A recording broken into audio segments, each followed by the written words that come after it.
તો પહલગામમાં થયેલા આતંકવાદી હુમલાને લઈ જામજોધપુરના વતની સૈયદ સુદામ બાપુ કાદરીએ અહિંસાના સંદેશ સાથે પોરબંદરથી અહિંસા યાત્રાની શરૂઆત કરી છે અને અંદાજિત 1800 કિલોમીટરની પદયાત્રા પૂરી કરી પહલગામ પહોંચશે। આ યાત્રા રાજકોટ જિલ્લાના ઉપલેટા શહેરમાં પહોંચતા અહિંસાનો સંદેશ લઈને નીકળેલા યુવકનું વિવિધ સમાજ, સંગઠન અને આગેવાનો તેમજ અગ્રણીઓ દ્વારા સ્વાગત કરવામાં આવ્યું હતું અને અભિવાદન કરવામાં આવ્યું હતું। पहलगाम में आतंकवाद तरफ हमलो थयो छे ने जे आतंकवादनो शिकार थयो छे, जे लोको भोग बन्या छे एमनी श्रद्धांजलि माटे अने एमनी फेमिलीने आपणा समाजमांथी अथवा तो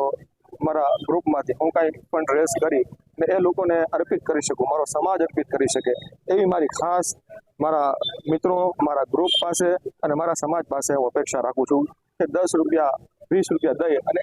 ए जे लोको भोग बन्या छे एमने 1 लाख થી 10 लाख रुपयानी मदद आपणे करी शकीए। मारी आज संकल्प छे। पोरबंदरथी अहिंसानी भूमिथी लई अने काश्मीરના पहलगाम सुधी हूँ चालतो जईश ज्यां सुधी आ सफर पूरो